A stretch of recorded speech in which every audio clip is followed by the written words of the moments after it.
एखाद्या वक्तव्यामुळे राजकीय नेते अडचणीत आल्याचं आपण अनेकदा पाहतो। आक्षेपार्ह भाषा, बेताल वक्तव्य करून नेते अनेकदा स्वतःसाठी संकट ओढावून घेतात। पण सध्या मंत्री गिरीश महाजन चर्चेत आले ते त्यांनी न केलेल्या एका उल्लेखामुळे। त्यात झालं असं की नाशिकमध्ये प्रजासत्ताक दिनाच्या कार्यक्रमात गिरीश महाजनांनी डॉक्टर बाबासाहेब आंबेडकरांचा उल्लेख का टाळला असा सवाल महिला वन कर्मचाऱ्यांना उपस्थित केला आणि वादाचं मोहोळ उठलं।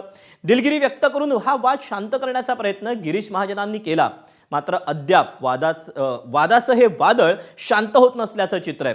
याचाच आढावा घेणार हा पुढचा राजकीय शोलेचा रिपोर्ट। आनंद राहिला असेल असं नाही, पण तसा काही माझा कुठलाही हेतू नव्हता। मंत्रीपद सुद्धा अनावधानाने काढून टाका। मंत्री गिरीश महाजनांच्या विरोधात महाराष्ट्रात जागोजागी निघालेले मोर्चे।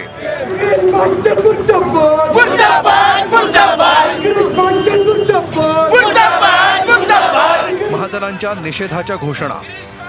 तमाम संविधानवादी लोकशाही जनतेची माफी। महाजनांच्या प्रतिमेला मारले जाणारे जोडे। हे सगळं घडतंय ते महाजनांनी प्रजासत्ताक दिन कार्यक्रमात न केलेल्या एका उल्लेखामुळे। नाशिकमध्ये प्रजासत्ताक दिनाच्या कार्यक्रमात गिरीश महाजनांनी डॉक्टर बाबासाहेब आंबेडकरांचा उल्लेख का टाळला असा सवाल माधवी जाधव या महिला वनकर्मचाऱ्यानं उपस्थित केला। महाजनांना हा जाब विचारणाऱ्या महिला कर्मचाऱ्याची व्हिडिओ क्लिप पाहता पाहता राज्यभर व्हायरल झाली। मला मीडियाशी घेण्याने मॅडम मला सस्पेंड केलं, मी मारूनचे गाड्या उपसील, मी माती काम करेन, पण बाबासाहेबांची ओळख पुसू देण्याने मला सस्पेंड करायचं करू शकता। आणि त्यानंतर गिरीश महाजनांनी दिलगिरी देखील व्यक्त केली। एकदा नव्हे तर अनेकदा महाजनांनी दिलगिरी व्यक्त करत अनावधानानं आपल्याकडून चूक झाल्याचंही कबूल केलं। आनंद राहिला असेल असं नाही आहे, पण तसा काही माझा कुठलाही हेतू नव्हता। तसा हेतू नव्हता आणि त्याच्यामध्ये फक्त मी घोषणा दिला, भारत माता की जय, वंदे मातरम, शिवाजी महाराज की जय, बरोबर आहे। पण तसं काही असेल तर अनावधाने झालं असेल, त्यामुळे माझा त्यामागे कुठे काही मुद्दाम नाव डावलण्याचा वगैरे हेतू नाही। आणि मला वाटतं प्रत्येक वेळेला आपण दरवर्षी भाषण देतो मी तपासून बघा, त्यावेळेला असं काही होत नाही। तर यावेळेला त्यांना काही वाटत असेल तर माझी दिलगिरी व्यक्त करतो मी। नाही, मागणी ते काही कोणी करू शकतो, त्याबद्दल काही दुमत नाही आहे। मी कालही या गोष्टीचा खुलासा केला आणि भाषण संपल्याबरोबर मला 2 मिनिटांनी काय गोंधळ असं चाललं नाही, म्हटलं हो चुकून झालं, अनावधानाने झालेलं आहे। खरं दिलगिरी व्यक्त करतो, कोणाची भावना दुखवण्याचा माझा याच्यामध्ये उद्देश नाही।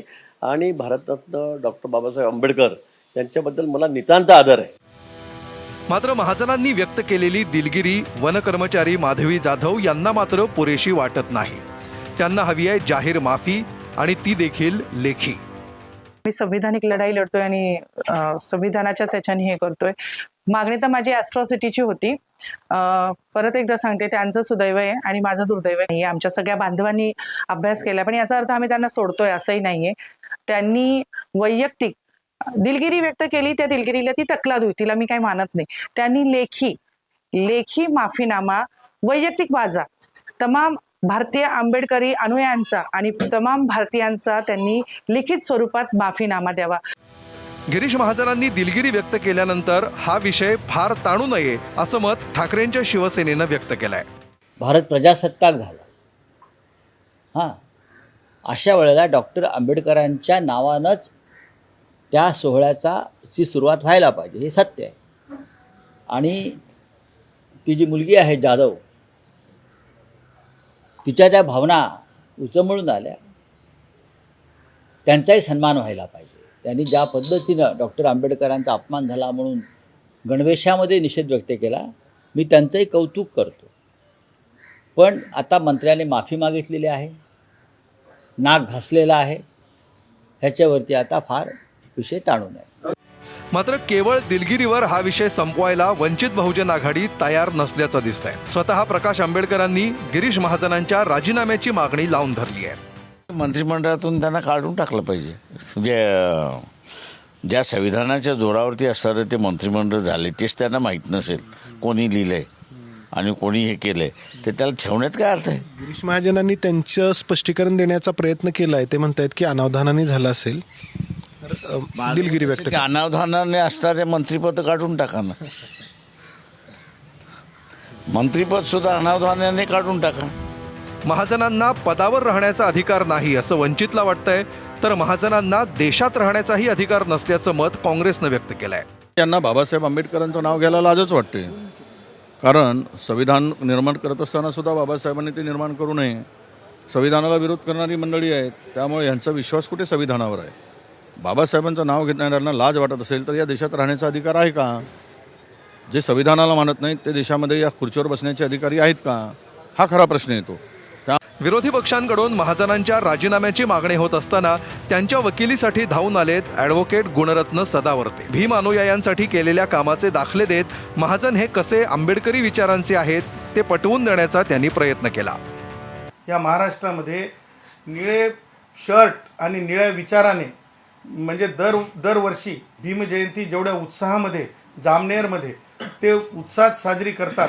शिक्षक कुटुंबात जन्माला आलेले आणि जेवढे वेळेस विद्यार्थ्यांच्या शिष्यवृत्ती म्हणजे चा प्रश्न होता फेलोशिपच्या बाबतीमध्ये की ते किती अग्रगण्य होते हे मी पुराव्यासह सांगू शकतो. संविधान निर्माते भारतरत्न डॉक्टर बाबासाहेब आंबेडकर यांच्या विचाराच्या विरुद्ध गिरीश महाजन साहेब आहेत असं मानण्याचं कारण नाही. आणि भाषणाच्या बाबतीत तुम्ही सांगत आहात, मला असं वाटतं की ते भारतरत्न डॉक्टर बाबासाहेब आंबेडकरांच्या विचाराचे म्हणजे विरुद्ध नाही आहेत. वारंवार दिलगिरी व्यक्त करूनही महाजनांविरोधातला उद्रेक शांत होत नसल्याचं चित्र आहे. पण महाजनही केवळ दिलगिरी व्यक्त करून थांबलेली नाहीत.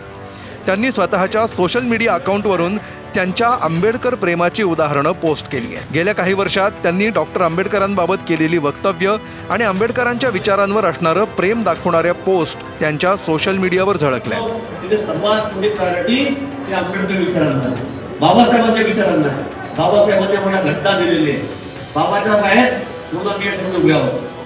26 जानेवारी 1950 या दिवसापासून भारतात राज्यघटनेची अंमलबजावणी सुरू झाली. याच ऐतिहासिक घटनेचा अभिमान व्यक्त करण्यासाठी दरवर्षी देशभरात प्रजासत्ताक दिन साजरा केला जातो. आणि प्रजासत्ताक दिनाच्या कार्यक्रमात राज्यघटनेचे शिल्पकार डॉक्टर आंबेडकरांचा उल्लेख न झाल्यावरून महाराष्ट्रात वाद उभा राहिलाय. गिरीश महाजनांनी चूक मान्य केल्यानंतर हा वाद आता शांत होणार की दिलगिरी व्यक्त करणाऱ्या गिरीश महाजनांना माफी देखील मागावी लागणार हे लवकरच कळेल. ब्युरो रिपोर्ट, ABP माझा.